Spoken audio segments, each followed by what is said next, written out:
भीष्मद्रोणतटा जयद्रथजला गान्धारनीलोत्पला शल्यग्राहवती कृपेण वहनी कर्णेन वेलाकुला अश्वत्थामविकर्णघोरमकरा दुर्योधनावर्तिनी सोत्तीर्णा खलु पाण्डवैरणनदी कैवर्तकः केशवः पाराशर्यवचः सरोजममलं गीतार्थगन्धोत्कटन् नानाख्यानककेसरं हरिकथा सम्बोधनाबोधितं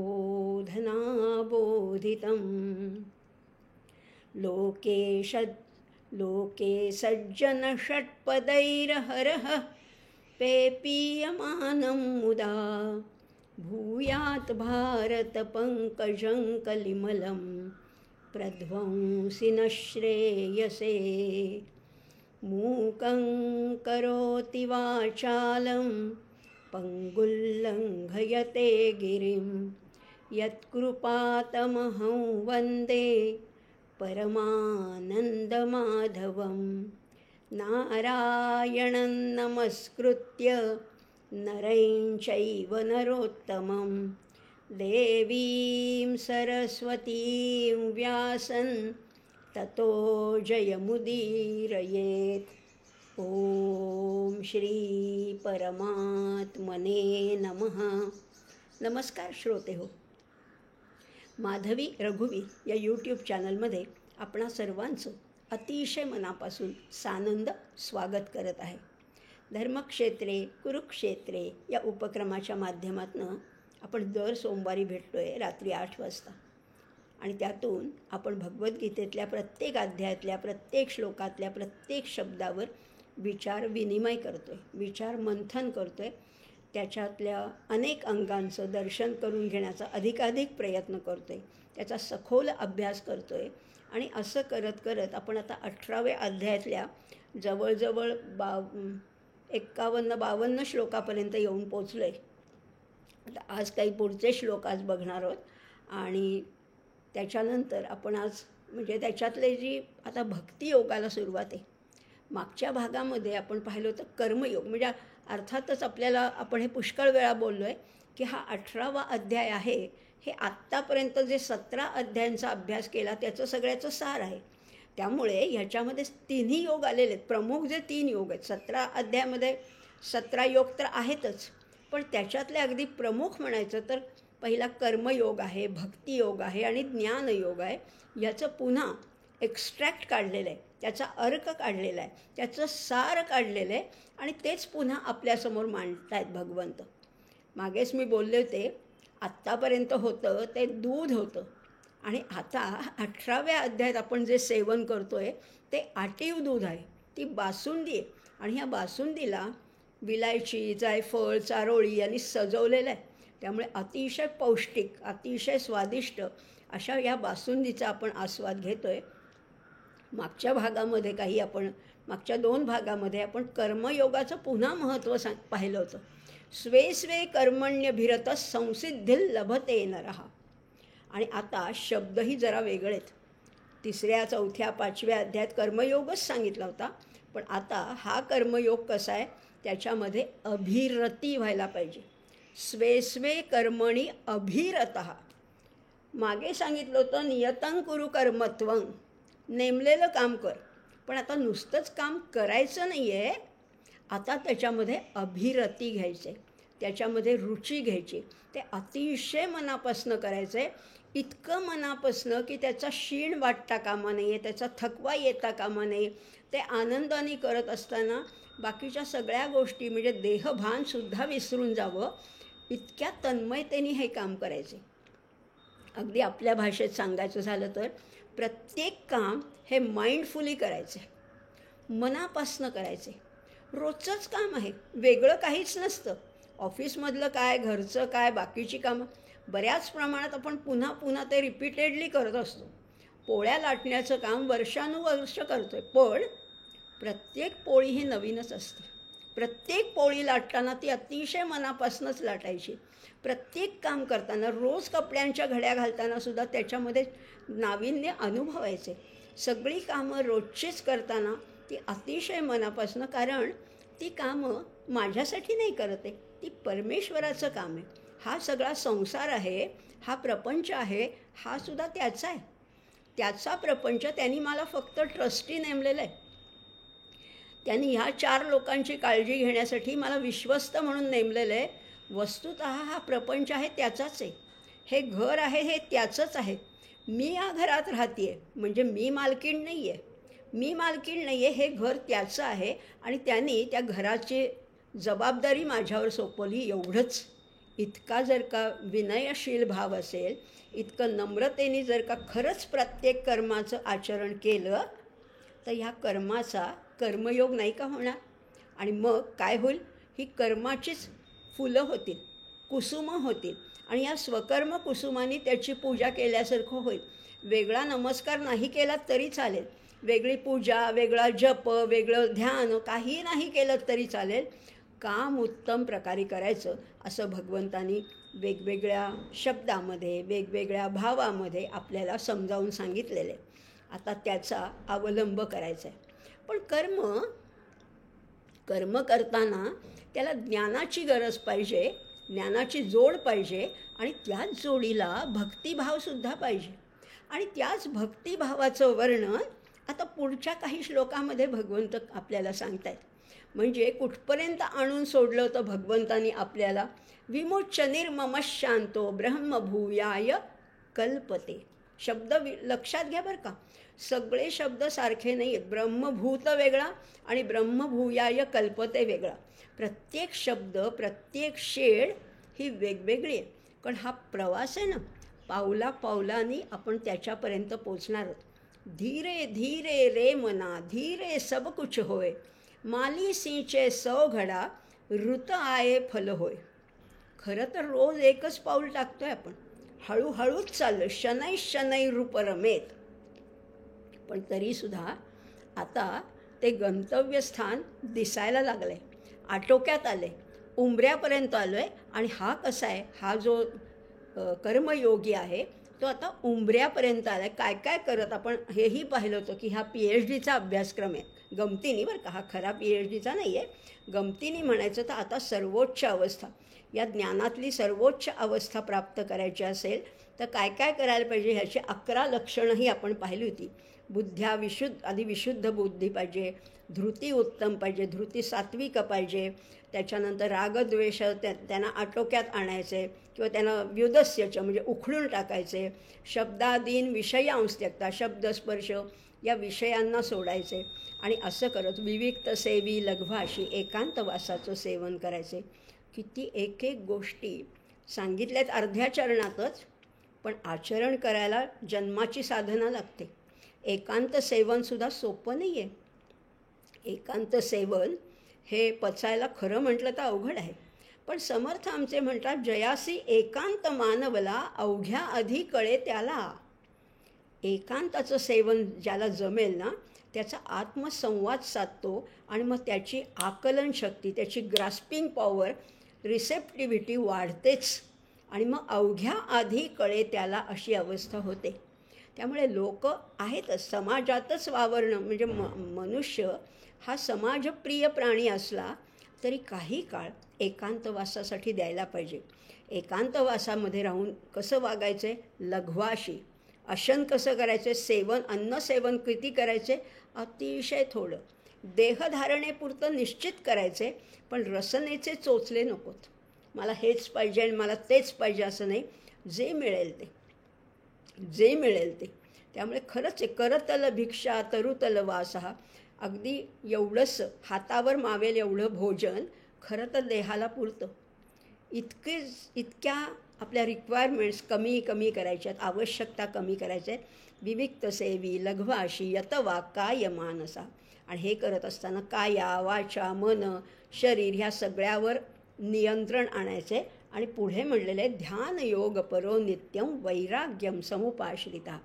ध्यानयोगाचं आचरण करायचे आणि वैराग्य धारण करायचं. आणि वैराग्याचे 2 अर्थ आपण पाहिले होते. वैराग्य म्हणजे ह्या प्रपंचाला बिनमुख व्हायचं आहे, पण परमार्थाला, परमेश्वराला सन्मुख व्हायचे. वीचे 2 अर्थ पाहिले होते. वीचा अर्थ विरुद्ध पण आहे आणि वीचा अर्थ विशेष पण आहे. विरुद्ध कशाला व्हायचं आहे? प्रपंचाला थोडी पाठ फिरवायचे, पण परमेश्वराला सन्मुख व्हायचे. विशेष अनुराग कशाविषयी पाहिजे?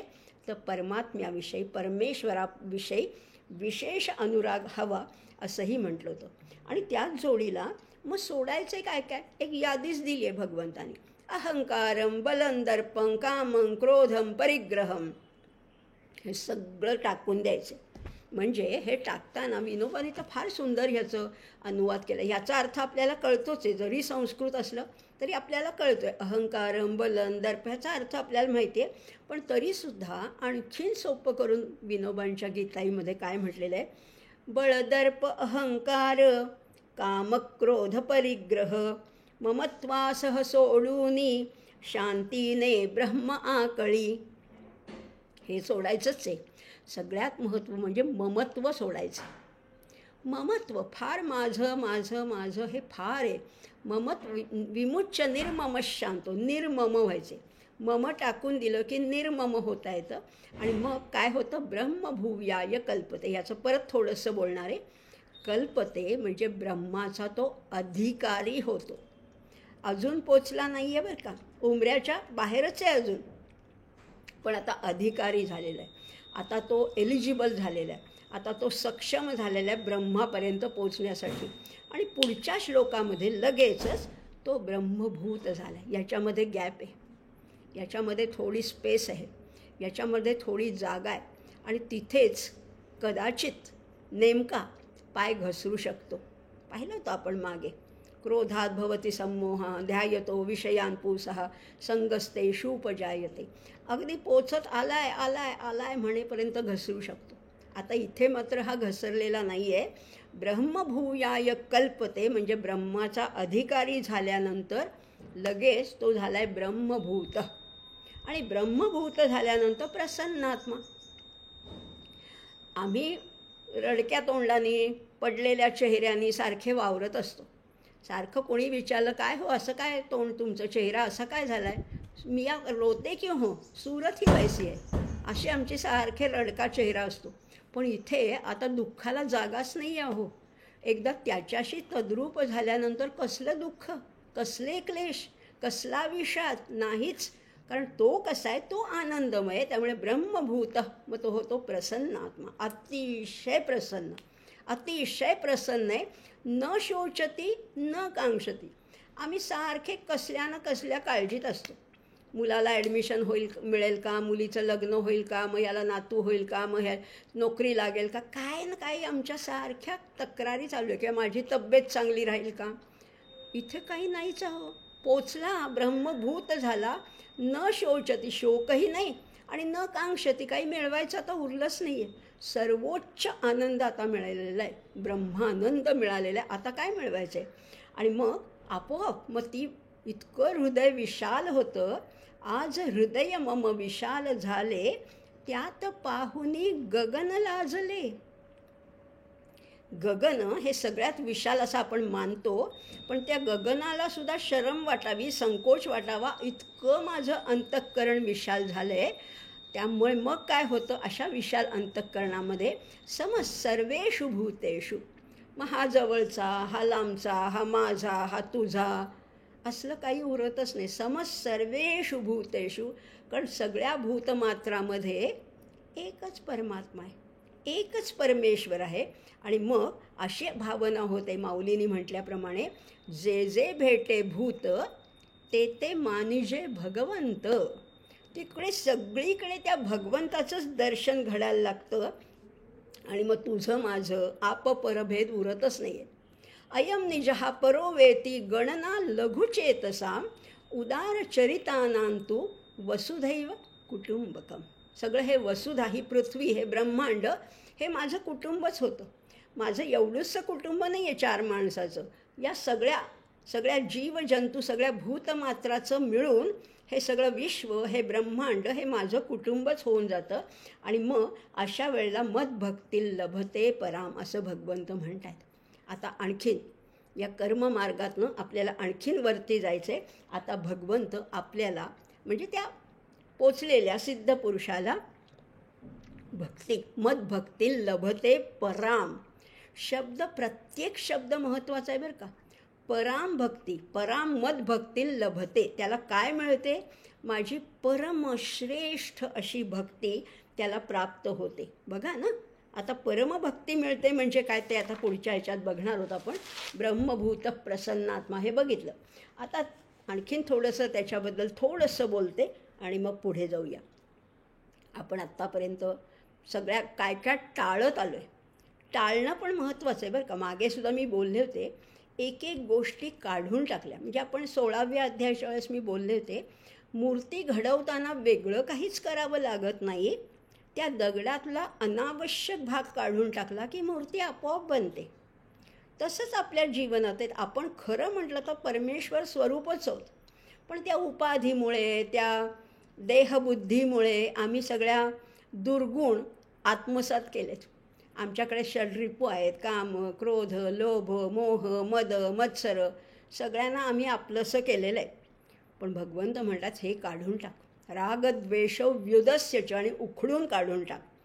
आणि हे कधीपासून सांगताय? 3ऱ्या अध्यायात सुद्धा भगवंत म्हणाले होते ना, काम एष क्रोध एष रजोगुण समुद्भव. किंवा 16व्या अध्यायात म्हणाले होते, काम क्रोध लोभस तथा तस्माद एतत्रयं त्यजेत. याला नरकाची द्वारं म्हणाले होते 16व्या अध्यायात. तर या कामभावनेचा म्हणजे काम ह्या शब्दाचा 9 वेळा उल्लेख केला होता. कशासाठी? बिंबवण्यासाठी, की तो काढून टाक, कामभावना काढून टाक. आणि नुसतं कामच नाही बरं का, नुसताच काम नाही. गंमत सांगते की आत्तापर्यंत ह्या काम हा शब्दसुद्धा वेगवेगळे वेश बदलून आलेला आहे. काम काय आणि क्रोध काय. म्हणजे प्रियाप्रिय म्हटलेलं आहे भगवंतानी, इष्टानिष्ट म्हटलेलं आहे, हर्षामर्ष म्हटलेलं आहे, रागद्वेष म्हटलेलं आहे. अहो ही सगळी त्या कामक्रोधाचीच नावं आहेत.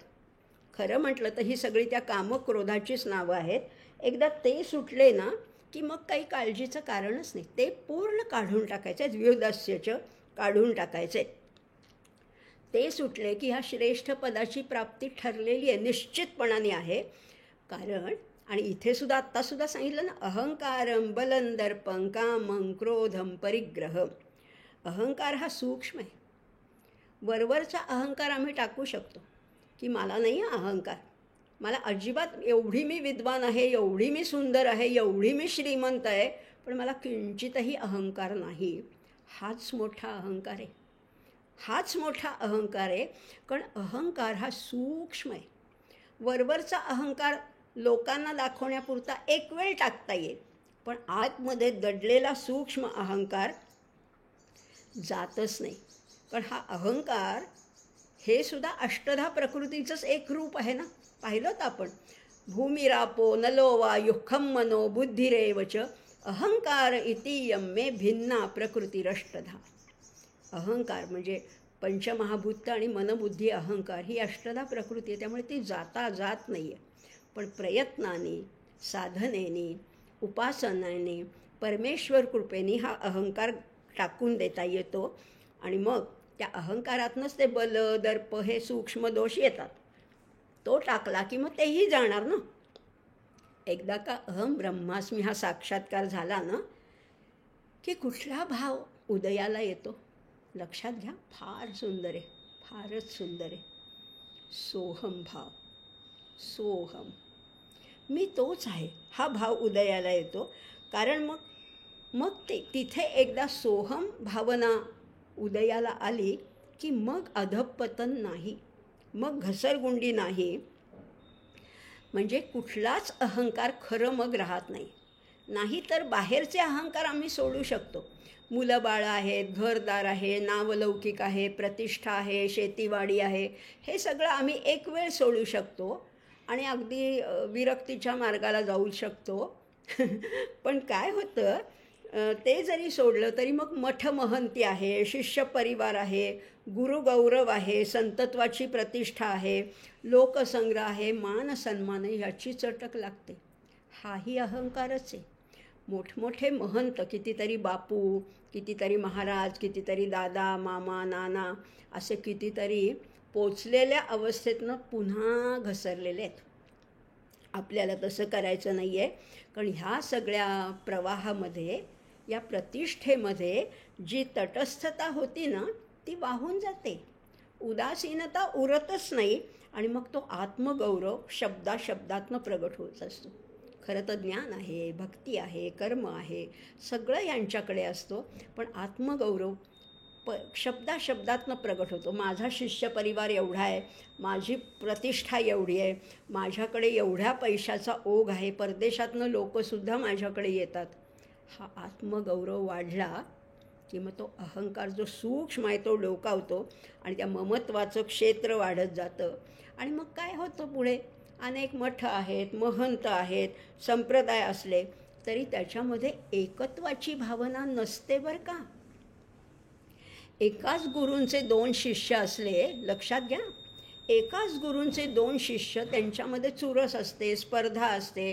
मग ह्यांची जयंती वेगळी, त्यांची जयंती वेगळी, आणखीन उत्सव वेगळे, काय अशा गोष्टी वाढायला लागतात. त्यामुळे ह्याच्यात अडकायचं नाही आहे. हा सूक्ष्म अहंकारसुद्धा काढून टाकायचं, स्वतःपुरतासुद्धा ठेवायचा नाही. मनातल्या मनातसुद्धा ह्याच्याविषयी गौरव वाटायला नको. कारण मी कुणीच नाही आहे, मी कुणीच नाही आहे, मी त्याचा अंश आहे, अशी भावना जेव्हा होते तेव्हा तो खऱ्या अर्थाने ब्रह्मभूयाय कल्पते इथपर्यंत पोचतो. हे झालं मागचंच, हे झालं मागच्या श्लोकाबद्दल. आता आज मात्र आपण पुढचं बघणार आहोत. ब्रह्मभूत प्रसन्नात्मा न शोचती न कांक्षती समसर्वेषु भूतेषु मद्भक्ती लभते पराम. आता ब्रह्मपदावर आरूढ झाला बरं का. पण बाह्य लक्षणावरनं काही ओळखू येत नाही. हा ब्रह्मपदाला प्राप्त झाला आहे हे कशावरनं ओळखणार? काहीच कळत नाही हो. सामान्यानं तर काहीच कळत नाही. जो स्वतः पोचलेला आहे त्याला मात्र बरोबर कळतं. गुणी गुणम वेत्ती असं म्हटलेलं आहे. स्वतः जो गुणी आहे तो गुणग्राहकसुद्धा असतो असंही आहे. पण बाह्य लक्षणावरनं सामान्यांना काही कळत नाही की भगवे कपडे घातलेत, रुद्राक्षाच्या माळा घातल्या आहेत, जटा बांधल्या आहेत म्हणून तो पोचला आहे का, ब्रह्मभूत झाला आहे का? नाही हो. हे कुणीही सोंग करू शकतो, हा दंभ कुणीही बाळगू शकतो. पण खरं म्हटलं ना तर योगी यांच्या खुणा योगी जाणे. खरा योगी कोण आहे, कशावरनं ओळखणार? आणि आजकाल भोंदू साधू तर पदोपदी ठिकठिकाणी झालेले आहेत. आणि हा आता ब्रह्मभूत झाला, ह्या इथे शब्द पहिल्यांदा वापरला आहे बरं का गीतेमध्ये. पण अशाच अर्थाचे या पदाच्या जवळ जाणारे अनेक शब्द आपण पूर्वी पाहिलेले आहेत. म्हणजे स्थितप्रज्ञ आहे, गुणातीत आहे, कर्मयोगी आहे, प्रियभक्त आहे, ज्ञानी आहे. आणि ह्या सगळ्यांचं अंतःकरण अतिशय निर्मळ असतं, प्रसन्न असतं. मागेही पाहिलं होतं, यस्मिन् स्थितो न दुःखेन गुरुणापि विचाल्यते. कितीही मोठं दुःख येवो, कितीही मोठं संकट येवो, हे अजिबात डळमळत नाहीत. त्या स्थितीपासून कधीही खाली घसरत नाही. तत्तत् प्राप्य शुभाशुभम. शुभ येऊ देत आयुष्यामध्ये, अशुभ होऊ देत, कधीही यांचा संयम ढळत नाही, यांची शांती कधीही ढळत नाही. कारण कसे असतात हे?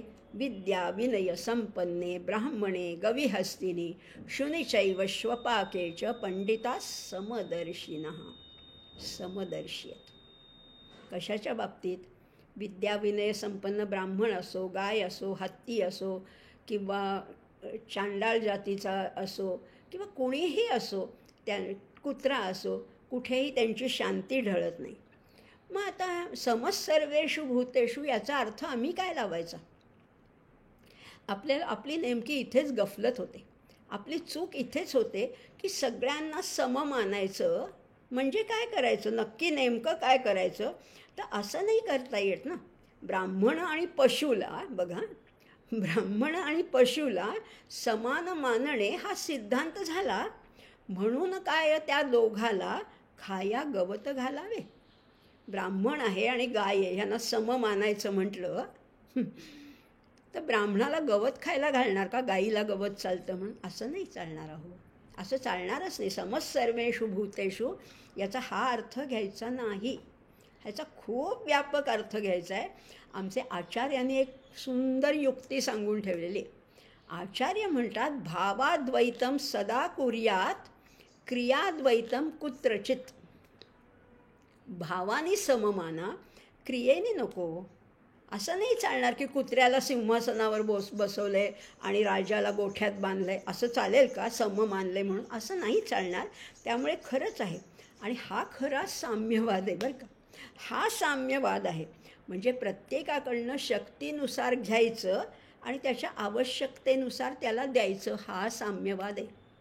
अगदी रामायण काळामध्ये वानरांनी त्या मोठ्या मोठ्या शिळा वाहून आणल्या, पर्वताचे कडे काय वाहून आणले तो सेतू बांधण्यासाठी. पण त्या खारीकडनं तशी अपेक्षा ठेवायची का? त्या खारीनी एवढीशी ती रेती आपल्या अंगाला लागेल तेवढी आणून हे केली आणि त्या खारीला तिचं बक्षीस मिळालं. तिला जे प्रभू रामचंद्रांचा आशीर्वाद मिळाला तोच आशीर्वाद वानरांना मिळाला. वानर असं नाही म्हणाले की आम्ही एवढ्या शिळा आणल्या आणि हिनी एवढीशी, असं नसतंच मुळी. समज सर्वेषु भूतेषु याचा खूप व्यापक अर्थ घ्यायचा आहे.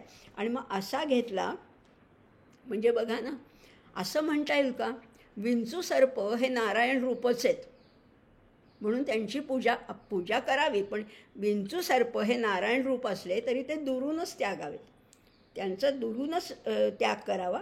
कारण समज सर्वेषु भूतेषु मद्भक्ती लभते पराम असं म्हटलेलं आहे. आता बघा, मद्भक्ती एक एक शब्द, एक एक ह्या गीतेतला शब्द इतका महत्त्वाचा आहे की प्रत्येक शब्दावर खूप काही विवरण करता येईल, पण आपल्याला वेळेच्या मर्यादेनुसार. पण भक्ती हा फारच सुंदर शब्द आहे. भक्ती या सगळ्या अध्यात्म मार्गाचं एक बीज आहे. त्यामुळे भक्तीबद्दल निश्चितच आज बोलणार आहे. भक्ती याला पंचम पुरुषार्थ म्हटलेलं आहे. पंचम पुरुषार्थ बघा ना, धर्म अर्थ काम मोक्ष हे 4 पुरुषार्थ आहेत, पण भक्ती हा 5वा पुरुषार्थ आहे असं म्हटलेलं आहे. या भक्तीबद्दल सगळ्या संतांनी, कारण कितीही ज्ञानमार्गाने कर्ममार्गाने जाणारे असले तरी त्याच्या पोटामध्ये भक्ती आहेच. आमचे आचार्य ज्ञानमार्गी होते, पण म्हणजे भक्तिमार्गी नव्हते का? भक्ती तर त्याचा अगदी पाया आहे, अध्यात्माचा पाया आहे. आणि म्हणून भक्तीबद्दल थोडंसं जरा जास्त बोलणार आहे. समर्थांनी सुद्धा अगदी दासबोधामध्ये भक्तीच्या अनेक व्याख्या केल्यात.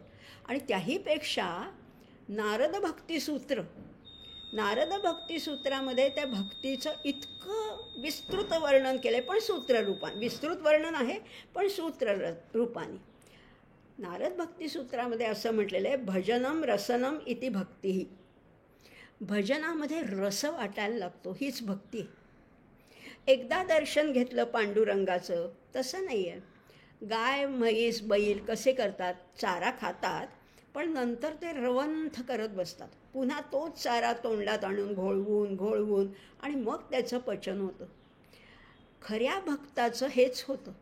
एकदा देवळातल्या मूर्तीचं किंवा देवघरातल्या देवाचं दर्शन घेऊन भागतच नाही अहो.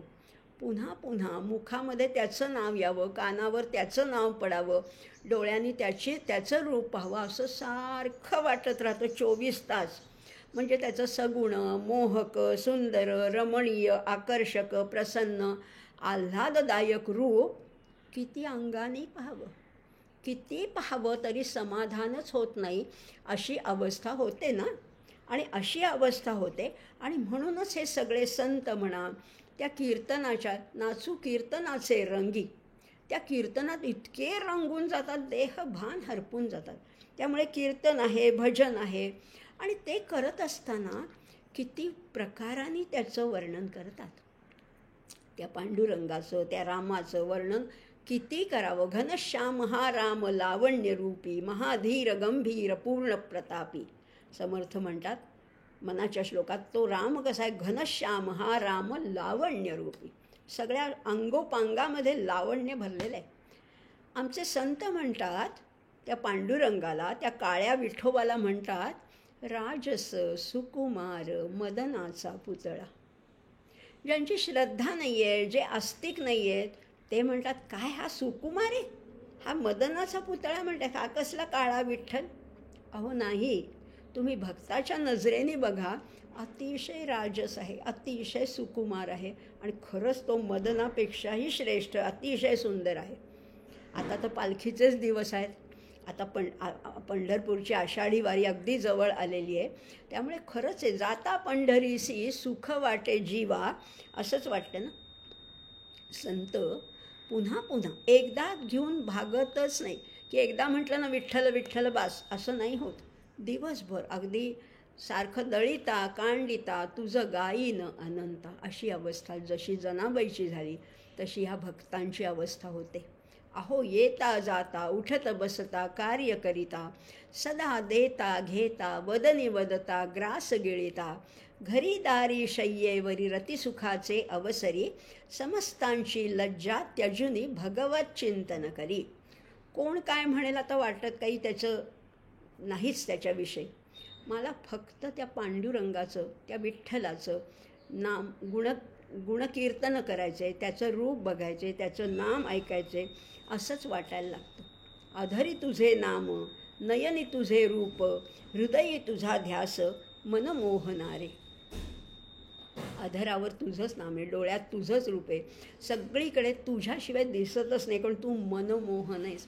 अशी जी भक्ती जी आहे, भजनम रसनम इति भक्ती, ही एक व्याख्या झाली बरं का भक्तीची. बघूया आज आणखीन भक्तीविषयी बोलूया. दुसरी व्याख्या केलेली आहे भागो भक्ती ही. भाग, आपल्याला भाग माहिती आहे, भाग म्हणजे हिस्सा, वाटणी. भागो भक्ती ही, आता वाटणी करायची. कुणी वाटणी करायची? ती काय प्रॉपर्टीची वाटणी आहे? अहो नाही ना, ही वाटणी अशी करायची. वाटणी म्हणजे इथे विवेक करायचा आहे. एकीकडे प्रपंच आहे, एकीकडे परमार्थ आहे. आपलं जास्तीत जास्त वेळ म्हणा, आपलं लक्ष म्हणा, प्रपंचाकडे द्यायचं का परमार्थाकडे, परमेश्वराकडे द्यायचं, हीच वाटणी जमायला पाहिजे. म्हणजेच हा विवेक जमायला पाहिजे. किंवा असंही म्हणता येईल की माझं जे जीवन आहे ना, त्याचा अविभाज्य भाग कोण आहे? तो परमेश्वर आहे. माझ्या जीवनाचा अविभाज्य जो घटक आहे तोच परमेश्वर आहे. विषयाला नाही म्हणायचे, विषयाकडे पाठ फिरवायचे, विषयाला विन्मुख व्हायचे आणि परमेश्वराला सन्मुख व्हायचं. ठरलं तर मग भागो भक्ती म्हणजे तो परमेश्वरच स्वरूपच हवा. कारण आणखीन एक त्याच्यातला आणखीन एक सखोल मुद्दा बोलूया आपण, की आपल्या सगळ्यांना ओढ आहे ती सुखाची, आनंदाची. आणि मग विषय आहेत ना, हे विषय सगळे दुःखालाच कारणीभूत होणार आहेत. सुरुवातीला छान वाटतं, प्रत्येक विषय आहे हा दुःखालाच कारणीभूत होणार आहे, कारण तो टिकणाराच नाही आहे ना. मीही टिकणारी नाही आहे आणि विषयही टिकणारे नाही आहेत. त्यामुळे अंतवत्तु फलन एषा असं म्हटलेलं आहे. ती सगळी फळं आहेत ती अंतवंत आहेत, नाशिवंत आहेत. पण जर मला चिरंतन शाश्वत टिकणारा आनंद पाहिजे असेल तर त्या सच्चित आनंद स्वरूप अशा परमेश्वराचंच भजन करायला हवं ना. मग तो आनंद स्वरूप असल्यामुळे मग शाश्वत नित्य आनंद निश्चितपणाने मिळू शकेल. आणि निवड दिली आहे ना, आपल्याला ऑप्शन्स दिलेले आहेत. आपल्याला ऑप्शन जर का दिलेले आहेत की एक तुम्हाला प्रपंच पाहिजे का परमार्थ पाहिजे, विषय सुख पाहिजे का परमेश्वराची भक्ती पाहिजे, काय पाहिजे, सिलेक्ट करायचं असलं, निवड करायची असेल तर फक्त आणि फक्त परमेश्वराची करायची. आणि तुम्हाला हेही साधलं जाईल, तुमचा प्रपंचही किंवा तुमचं प्रेयसही साधलं जाईल आणि श्रेयसाची सुद्धा प्राप्ती होणार आहे. त्यामुळे भगवंताचीच निवड करायची. अर्जुनाने नाही का, एवढं उदाहरण आहे आपल्यासमोर. अर्जुनाने निवड केली ना, दोघंही गेले होते. युद्धाच्या पूर्वी भगवान श्रीकृष्ण म्हणाले होते की ज्यांना माझी मदत पाहिजे त्यांनी माझ्याकडे यावं. त्याप्रमाणे दुर्योधन आधी गेला, अर्जुन नंतर गेला होता. पण दुर्योधन डोक्यापाशी बसला होता, अर्जुन पायापाशी बसला. ही कथा तर तुम्हाला माहिती आहे. पण पहिल्यांदा भगवंत म्हणाले मी अर्जुनाला पाहिले, त्यामुळे अर्जुनाला पहिली संधी देतो. सांग अर्जुना, तुला काय पाहिजे? माझी एवढी 11 अक्षौहिणी नारायणी सेना पाहिजे का मी पाहिजे? पण मी आलो तर निशस्त्र येणार. मी निशस्त्र येणार तुमच्या बाजूनी, पण युक्ती सांगेन, म्हणजे गोष्टी सांगेन युक्तीच्या 4, एवढंच मी करू शकतो. अर्जुन म्हणाला तूच पाहिजेस. ती सेना काय करायची? दुर्योधन मनातल्या मनात खुश झाला. तो म्हणला बरं झालं बाबा, मला सेनाच पाहिजे. त्यामुळे अर्जुनाने निवड कुणाची केली? निशस्त्र अशा भगवान श्रीकृष्णाची केली. आणि दुर्योधनाने कुणाची निवड केली? एवढ्या नारायणी सेनेची केली. पण परिणाम काय झाला आपल्यासमोर आहे ना.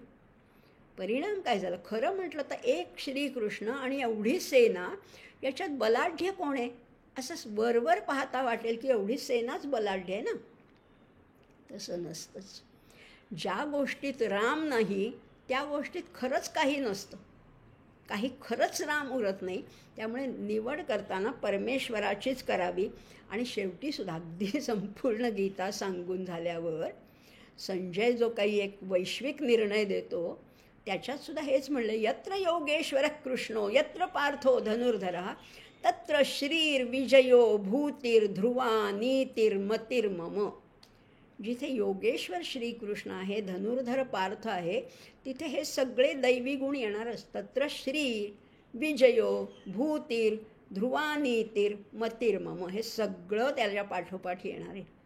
मग निवड करायची आपल्यालासुद्धा या जीवनामध्ये, आयुष्यामध्ये जर का निवड करायची तर ती फक्त परमेश्वराची करायची, सगळं प्राप्त होणार आहे. तिसरी व्याख्या काय केली बघा. पहिली व्याख्या केली होती भजनम रसनम इति भक्ती. दुसरी व्याख्या होती भागो भक्ती. तिसरी व्याख्या काय केली आहे भक्तीची? आता भक्तीमध्ये भज धातू पण आहे आणि भंज धातू पण आहे. भंज म्हणजे तोडून टाकणे. भंजनम भक्ती अशी सुद्धा एक व्याख्या केलेली आहे. मग काय काढून टाकायचे, काय नाश करायचे? इथे म्हटलेलं आहे राग द्वेष काम क्रोध ह्यांचा नाश करायचे. काढून तर टाकायचंच आहे, काहीतरी काढून टाकायचे. ते काय आहे तर असूया आहे, अविद्या आहे, संसार आहे, प्रपंच आहे, या सगळ्याचा समूळ विध्वंस करायचा आहे. म्हणजे काढून म्हणजे पूर्ण नाश नाही करायचा, फक्त मनातनं तो विचार काढून टाकायचा आहे. आणि ही व्याख्या केली आहे तर नारद भक्तिसूत्रामधलंच आहे. पण आणखीन आता भक्त म्हटल्यानंतर आपल्याला कोण कोण आठवतं? भक्त नारद तर आहेच आहे, पण भक्त प्रल्हाद आहे, भक्त भीष्म आहे, भक्त उद्धव हा भक्त आहे. त्या सगळ्यांनी सांगून ठेवलं आहे म्हणजे तरी आपला विश्वास बसेल. अनन्य ममता विष्णू ममता प्रेम संगता भक्तिरित्युच्यते भीष्म प्रल्हादोद्धव नारदैही. प्रल्हाद भीष्म उद्धव नारद यांनी सांगून ठेवलेलं आहे. ह्यालाच भक्ती म्हणतात. कशाला? अनन्य ममता विष्णू. विष्णुपदामध्ये अनन्य भाव असायला पाहिजे. ममता प्रेम संगता. मम म्हणायचं तर त्या विष्णूला म्हणा, प्रेमाने म्हणा. एवढं केलं तर तीच भक्ती श्रेष्ठ असं म्हटलेलं आहे. किती बोलावं तितकं कमी आहे. उपनिषदामध्ये म्हटलेलं आहे मोक्षकारण सामग्र्याम भक्तिरित्युच्यते. भक्तिरेव गरीयसी. भक्तिरित्युच्यते नाही, भक्तिरेव गरीयसी असं म्हटलेलं आहे. त्यामुळे अनन्य भक्त व्हायचे. सगळीकडे ठेवायचं नाही. एक परमेश्वर, एक माझा आराध्य दैवत आहे, त्याच्या ठिकाणी भक्ती ठेवायची, न अन्य. हे अनन्य भक्त करतात तरी काय? हो करतात तरी काय? अनन्य भक्ताची व्याख्या तर आपण पाहिली.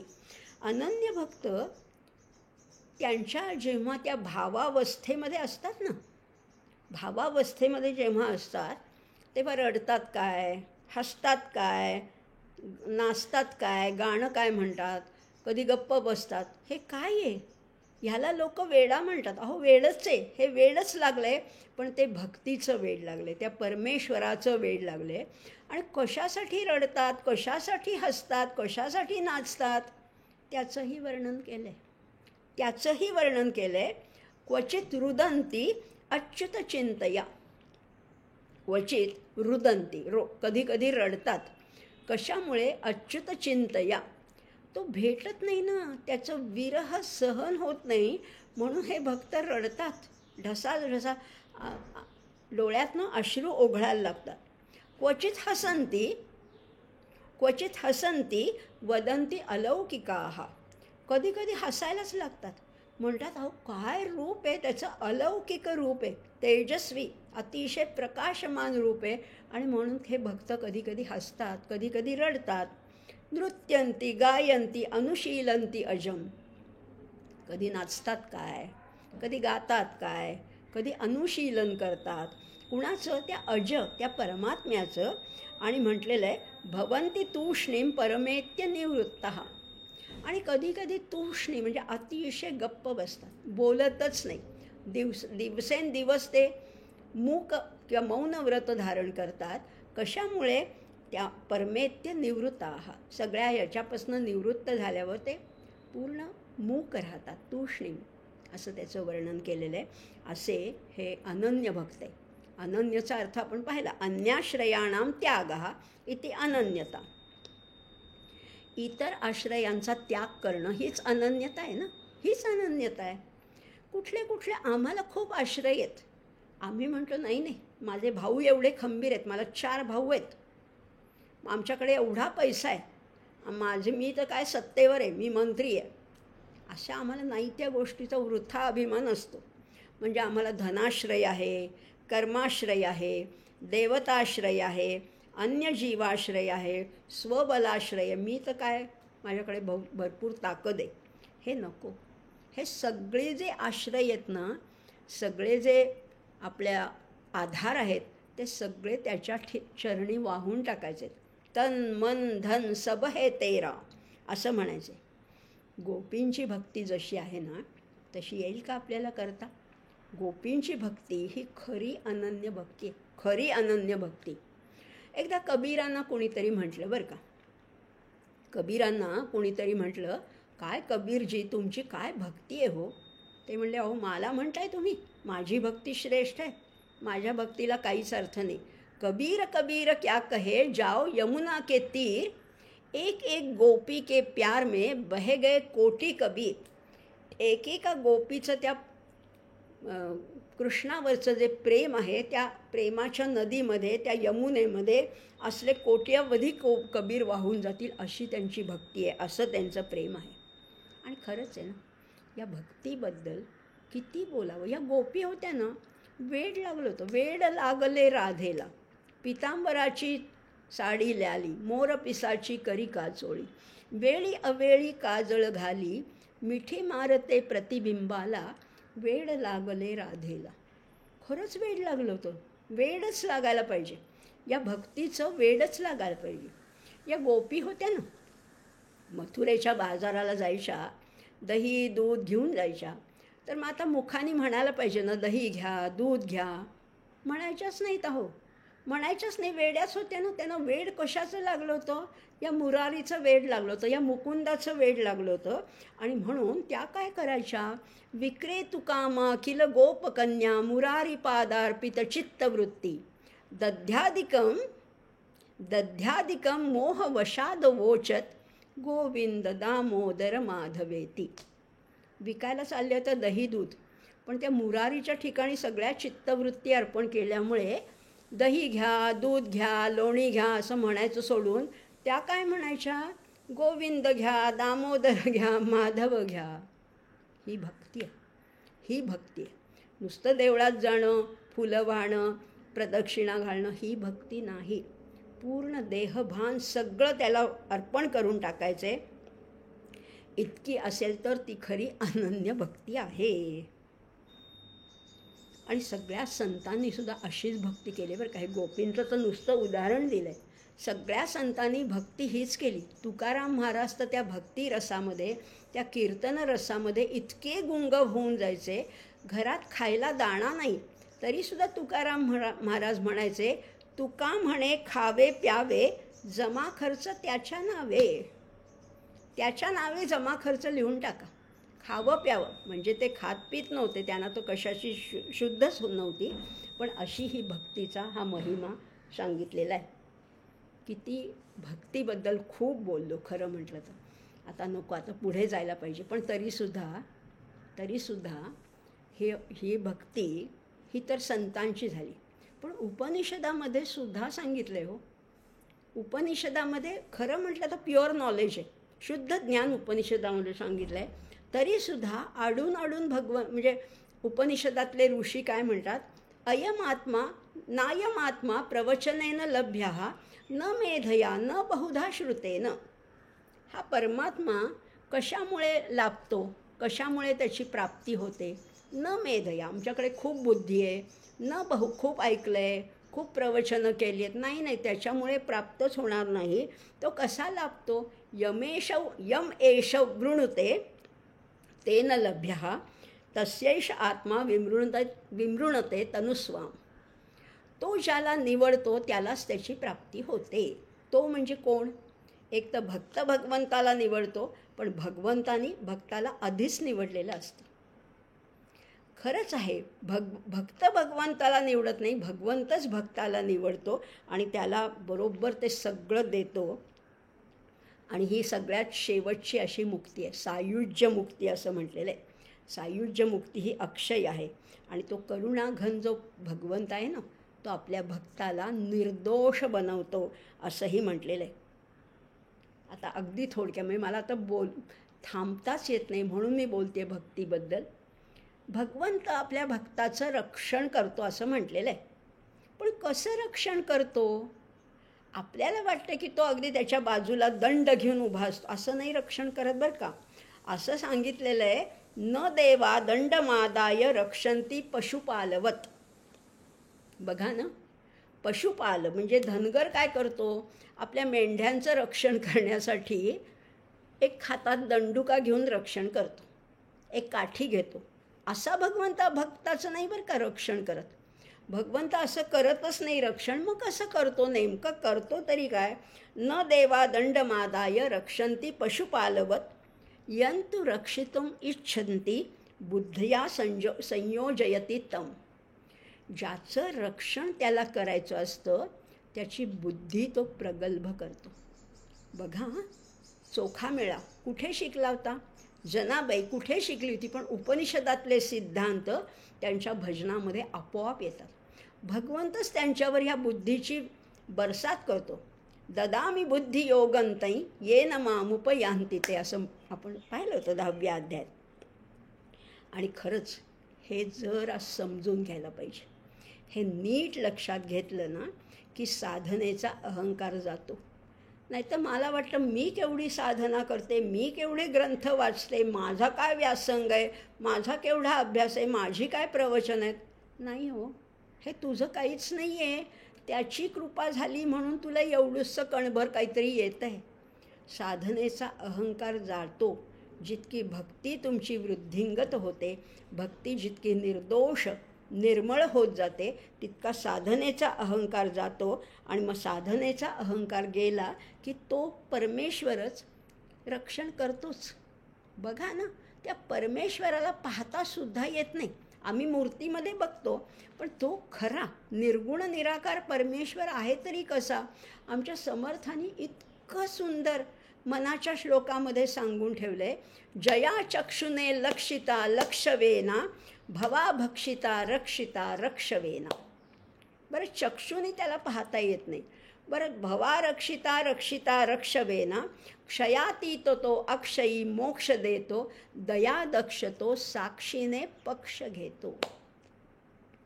तुम्ही भक्ती त्याची केलीत ना की तो तुमचा पक्ष घेतो, साक्षीने पक्ष घेतो.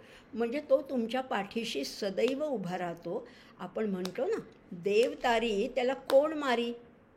कितीतरी असे अगदी अवघड प्रसंगातनं सुद्धा, कठीण प्रसंगातनं सुद्धा तो वाचवतो. का? कारण तो तुमच्या पाठीशी आहे. असा तो परमेश्वर जर असेल तर भगवंत इथे स्वतःहून म्हणतायत, स्वतःहून मदभक्तील लभते पराम. त्याला माझी परम श्रेष्ठ अनन्य अशी भक्ती प्राप्त होते.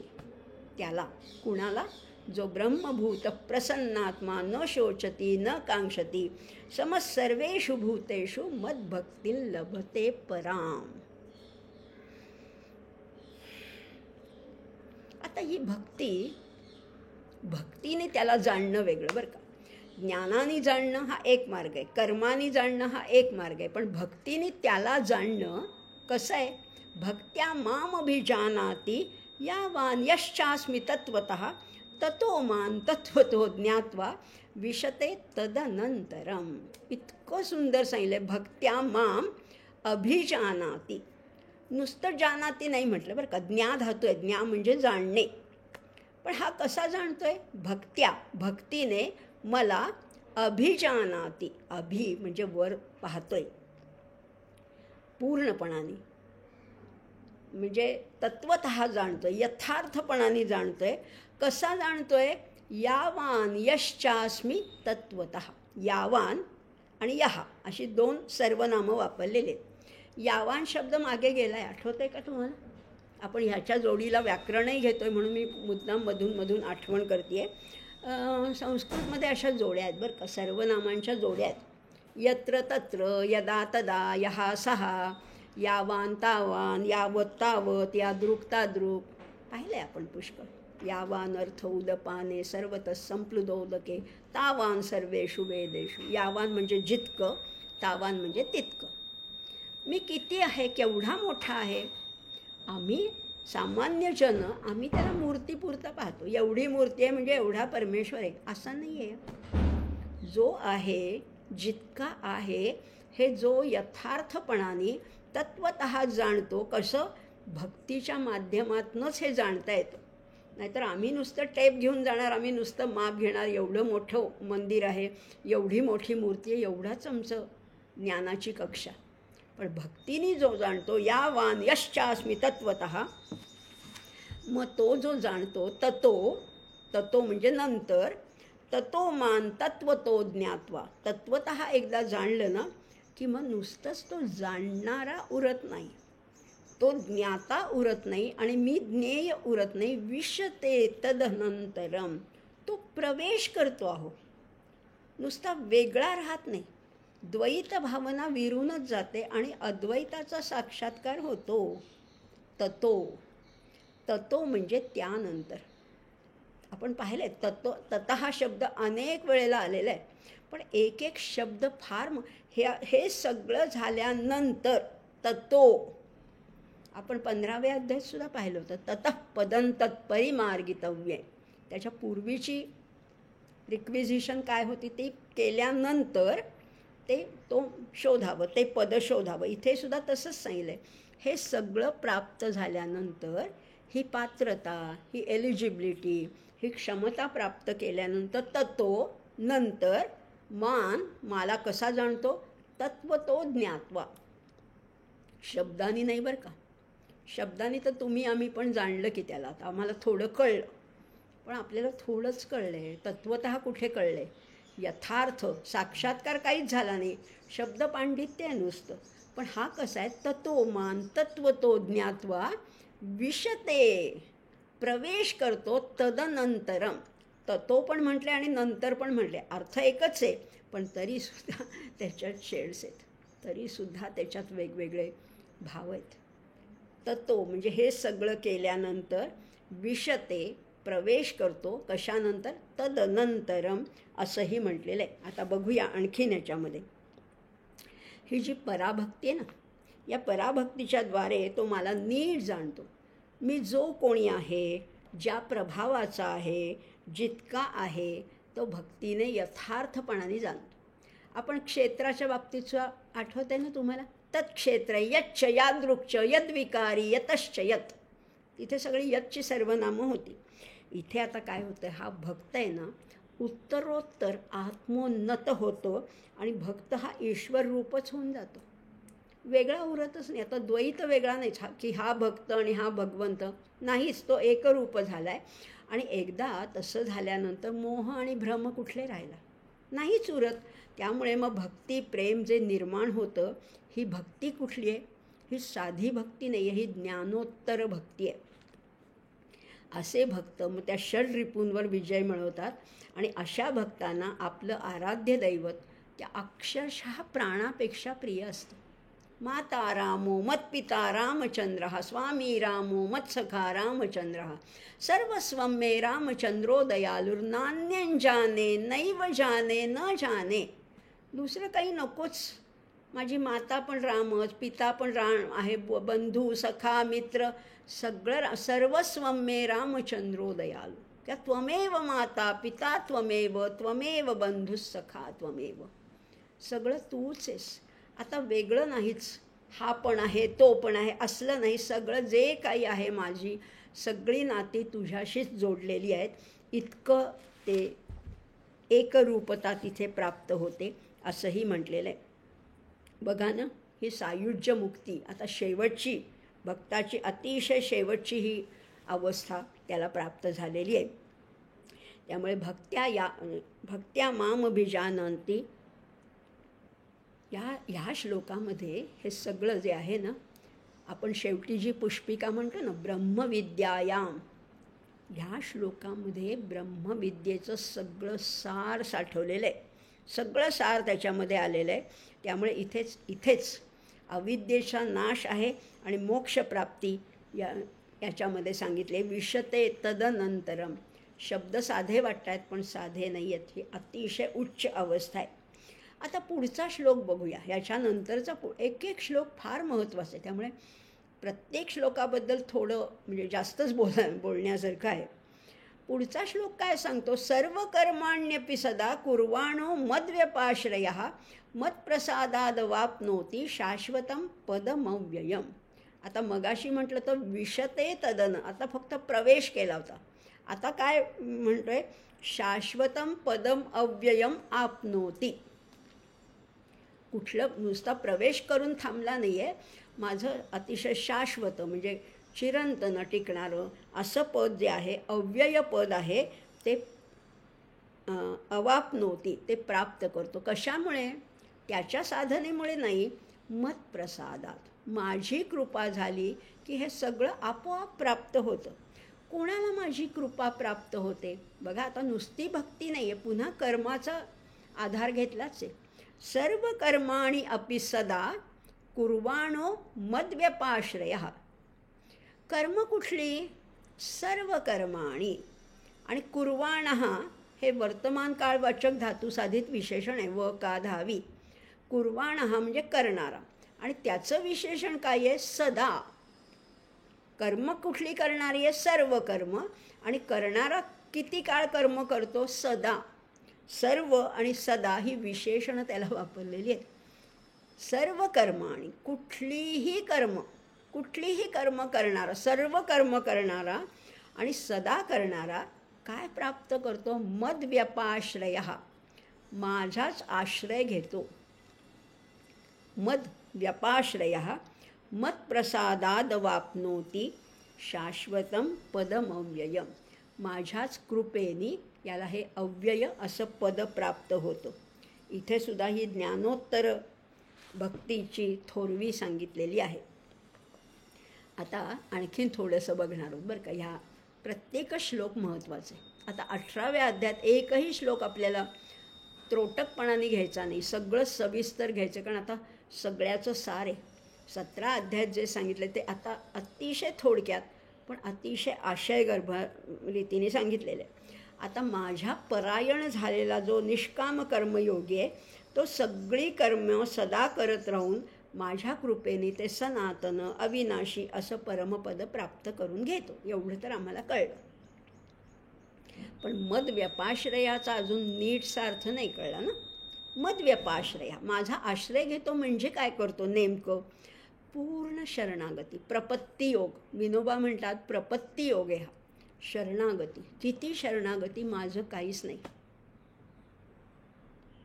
जो कुछ है वो तेरा. त्यामुळे कबीरजी म्हणतात माझं काहीच नाही, सगळं आहे ते तुझंच आहे. प्रपत्ती म्हणजे नेमकी काय आहे बघा. आता प्रपत्तीचे आणखीन 6 प्रकार आपण बघणार. प्रपत्तीमध्ये 6 घटक येतात. ते कुठले ते बघूया थोडक्यात. बघा, प्रपत्तीमध्ये 6 घटक किंवा 6 विभाग बघणार आहोत आपण. प्रपत्ती म्हणजे त्याला पूर्ण शरण जायचं. कसं शरण जायचं? पहिली गोष्ट आहे अनुकूलस्य संकल्पः. लक्षात घ्या, थोडे शब्द टेक्निकली आहेत. अनुकूलस्य संकल्प. अनुकूल जे आहे त्याचा संकल्प करायचा. तर कुणाला अनुकूल? मला जे अनुकूल असेल ते ह्याला नसेल. अहो नाही, ते कोणाचाच विचार करू नका, ना तुझा ना त्याचा ना हिचा. विचार करायचा तर फक्त परमेश्वराचा. ईश्वराची जी इच्छा असेल तीच मला प्रमाण आहे. जे काही घडलं, मला रोग झाला, मला व्याधी झाली, माझा ॲक्सिडेंट झाला, माझं घर पडलं, पावसाने शेत वाहून गेलं, जे काही असेल ती ईश्वराची इच्छा आहे. ईश्वर इच्छा बली असी. आणि ती मला मान्य आहे. ती माझ्या हितासाठीच त्यांनी केलेलं आहे. बघा ना, किती वेळा असं होतं की आपल्यावर संकट येतात तेव्हा आपल्याला अतिशय आपण कोलमडून जातो, दुःखित होतो, पण कधीकधी त्या संकटातूनच आपण घडत असतो. त्यामुळे अनुकूलस्य संकल्प हा ईश्वर इच्छा प्रमाण मानायचे. जे काही घडेल, जे संकट आलं संकट, आनंद आला, यशाचे प्रसंग आले, सगळं मिळालं तरीसुद्धा सगळ्यामध्ये संतुष्ट राहायचं की हे त्यांनी पाठवलं आहे ना, म्हणजे चांगलंच आहे. अनुकूलस्य संकल्प. दुसरं सांगितलं आहे प्रतिकूलस्य वर्जनम. प्रातिकूलस्य वर्जनम. आता प्रातिकूलस्य वर्जनम म्हणजे श्रुती स्मृती यांनी जे सांगितलं आहे त्याच्या विरुद्ध कधीही जायचं नाही. कधीही ना मी उल्लंघाव्या वेदाज्ञा वा श्रुती, परम सद्गुरू परमार्थाप्रत न्यावी माझी मती. जे श्रुतीने सांगितले, जे वेदामध्ये सांगितले, जे आदेश आहेत, जे आज्ञा आहेत, ते उल्लंघन करायचं नाही आहे. आणि ह्या आपल्या ओळखीच्याच आहे. सगळं वेदामध्ये जे सांगितलं आहे, मातृदेवो भव, पितृदेवो भव, आचार्य देवो भव, अतिथी देवो भव, अन्नम न निंद्यात तद्व्रतम, तपंतम न निंद्यात वर्षंतम न निंद्यात तद्व्रतम. हे सगळं जर का फॉलो करायचं असेल, पाळायचं असेल, तर तेच आहे ते प्रातिकूलस्य वर्जनम. जे नाही सांगितलं ते मी करणार नाही. जे उपनिषदामध्ये नाही सांगितलं, हे करू नका सांगितलं आहे, ते माझ्या हातनं कधीही घडणार नाही. हीच प्रपत्ती आहे.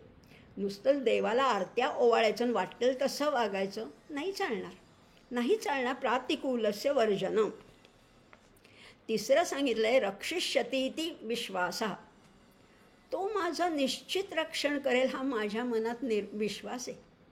मला खात्री आहे तो माझा देव माझ्या संकटामध्ये निश्चित धावून येईल. दयादक्ष तो साक्षीने पक्ष घेतो, समर्थ म्हणतात. तो दयादक्ष आहे. तो बरोबर धावून येतो.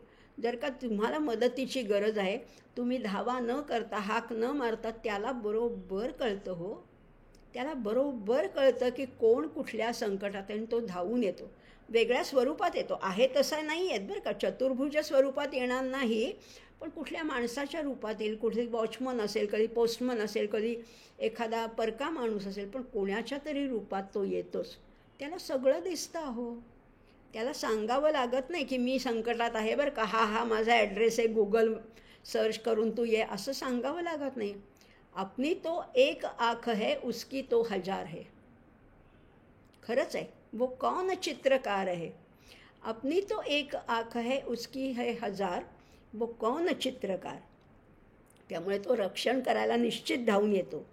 नंतर चौथं त्याचं लक्षण सांगितलं गोप्तृत्व वर्णम. गोप्तृत्व. गोप्तृत्व म्हणजे काय बघा ना, काही ठिकाणी गुह्यता पाळावी लागते. पती पत्नीमध्ये गुह्यता आहे, मित्रामित्रामध्ये गुह्यता आहे, कधीकधी आई मुलामध्ये काही गोष्टी सिक्रेट असतात. गोप्तृत्वे वर्णम. जर मला कुठलं सिक्रेट सांगायचं आहे, माझं रहस्य, काही गुह्य गोष्ट मला बोलायची असेल, परमेश्वरापाशी निश्चिंतपणाने बोला. ते लीक होणार नाही. परमेश्वरापाशी बोलायचं आहे. गोप्तृत्व वर्णम म्हणजे पतिव्रतेसाठी जसा पती असतो तसा भक्तासाठी फक्त ईश्वर आहे. पाचवं सांगितलं आहे आत्मनिक्षेपम. आत्मनिक्षेपम. माझ्या अंगात काहीच बळ नाही आहे, माझ्या अंगात काही शक्ती नाही आहे.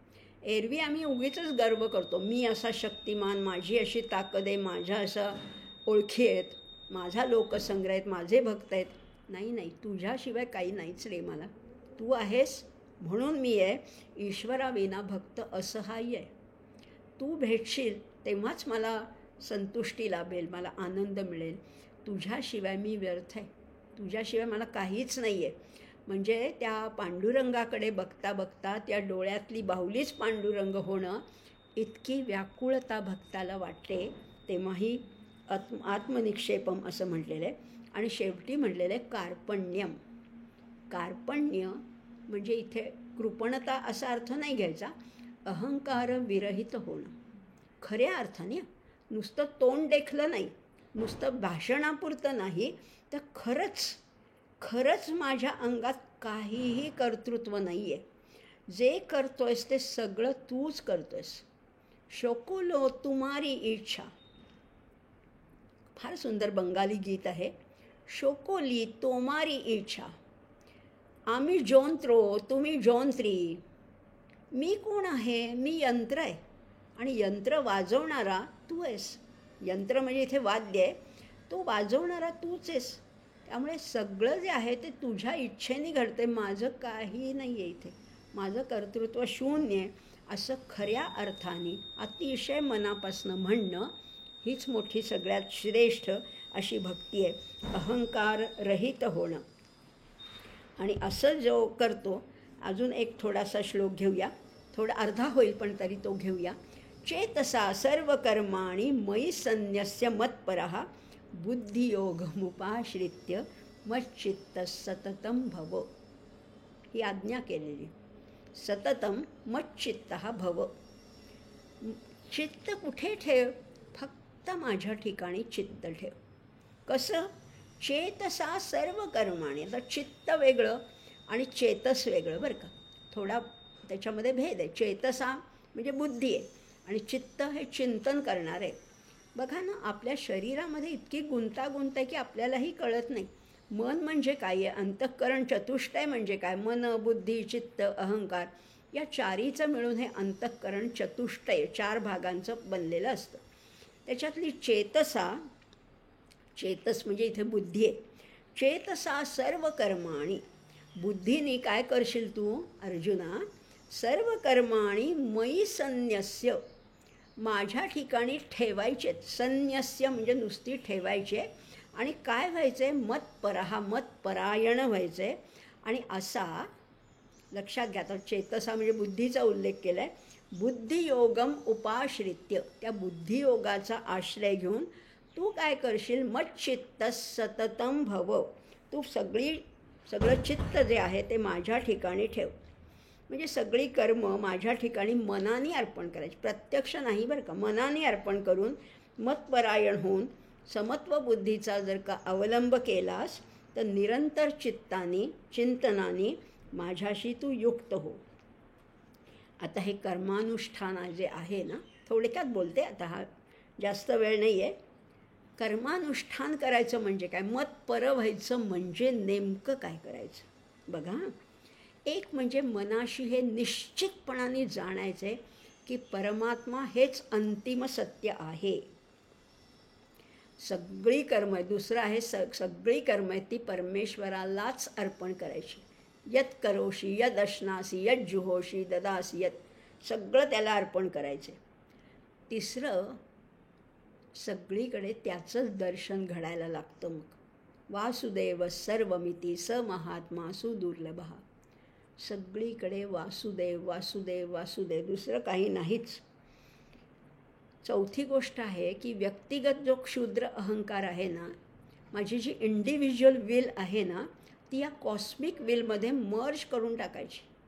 मला वाटतं की मला चांगलं काहीतरी खायला मिळावं, माझ्या मुलाला परीक्षेत चांगले मार्क मिळावे, माझं असं व्हावं, माझ्या नातवाला बक्षीस मिळावं, काहीतरी आमच्या क्षुद्रच गोष्टी असतात. या क्षुद्र गोष्टी त्या मोठ्या कॉस्मिक विलमध्ये मर्ज करून टाकायच्या आहेत. एवढं जर केलं, ही व्यक्तिगत अहंकार व्यक्तिगत इच्छा तिथे पूर्णपणाने शरण करून टाकायच्या आहेत. सगळीकडे जी सत्ता आहे ना, सगळीकडे जे अस्तित्व आहे, सगळीकडे जे कर्तृत्व आहे ते त्याच आहे. हा परमेश्वर आकाशामध्ये विराजमान आहे आणि त्याच्या इच्छेने हे सगळी सृष्टी विना तक्रार विना कुठलाही अडथळा व्यवस्थित चाललेली आहे. ती ईश सत्ता आहे. आणि 7वी गोष्ट आहे मच्चित्त व्हायचे, पतिव्रतेप्रमाणे. पतिव्रतेला जसा पतीशिवाय दुसरा विचारच नाही आहे. जराशी चाहूल लागली की वाटतं आले का काय, जरासं कोणाचं बोलणं ऐकलं की वाटतं त्यांचा आवाज आला का काय. इतकी पतिव्रता जितकी पतीशी एकनिष्ठ असते तितका भक्त स्वतःला भगवंतामध्ये विलीन करून घेतो आणि भगवंत त्याच्या अंतःकरणामध्ये सदैव राहत असतात. सदैव, दुसरं नाहीच, दुसरा काही विचारच नाही आहे. अशी जशी पतिव्रतेची अवस्था असते तशी ह्या भक्ताची अवस्था होते. त्यामुळे ह्या भक्तीचं वर्णन पाहिलं, थोडं कर्माचं पाहिलं, थोडं ज्ञानाचं सुद्धा पाहिलं. असं करत करत आपल्याला आता पुढे जायचं आहे. आणि पुढे भगवंत एक आपल्याला आश्वासन देत आहेत, अर्जुनाच्या निमित्ताने अर्थात आश्वासन देत आहेत. मच्चित्त सर्व दुर्गाणी मत्प्रसादात तरिष्यसी. पुढचा श्लोक आहे, अजून तो हाच झाला नाही आहे, पण तरी थोडं बोलून ठेवते, पुढचं प्रस्तावना करून ठेवते की सगळी जी दुर्ग आहेत ना, दुर्ग म्हणजे संकट, तुझ्या आयुष्यात येणारी सगळी संकट माझ्या कृपेने तू तरून जाशील, ओलांडून उल्लंघून जाशील. मात्र एक धोक्याचा इशारा देत आहेत. अथ चेत्वमहंकारान न श्रोष्यसी विनंक्षसी. पण अहंकारामुळे जर तू माझं ऐकलं नाहीस तर विनाश हा अटळ आहे, असं भगवंत एक इशारा देत आहे. अर्जुनाला दिला आहे, आपणही त्याचा आदर करायचा आहे, ते ऐकायचं आहे आणि त्याप्रमाणे वागण्याचा प्रयत्न करायचा आहे. म्हणजे आपल्या आयुष्यातली सुद्धा सगळी संकटं दूर होतील, सगळी संकटं निघून जातील.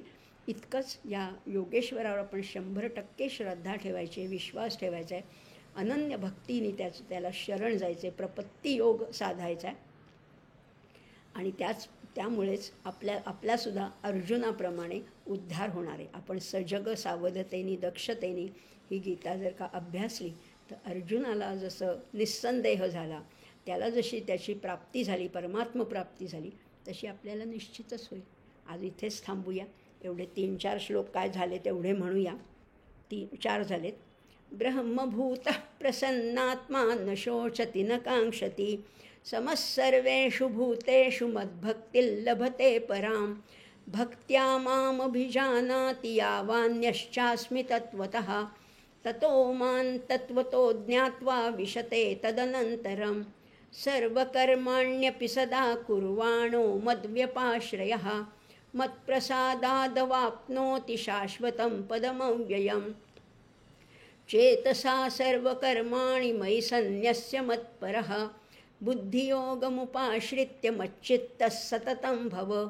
असे 4 श्लोक झाले. शेवटचा एक तर नाहीच झाला, पण पुढच्या वेळेस बघूया. प्रार्थना घेऊया.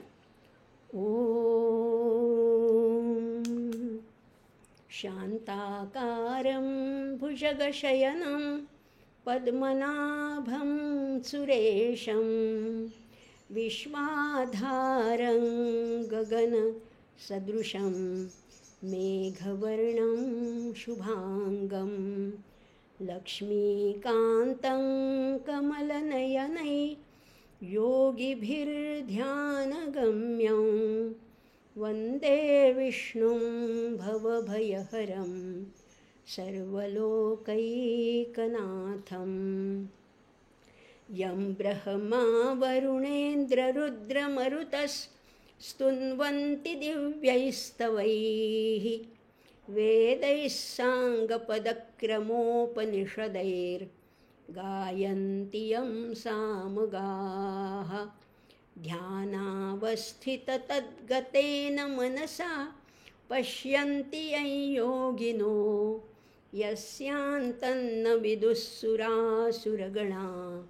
देवाय तस्मै नमः, देवाय तस्मै नमः, देवाय तस्मै नमः. भगवान गोपाल कृष्ण महाराज की जय. गीता माता की जय. ज्ञानेश्वर महाराज की जय. जय जय रघुवीर समर्थ.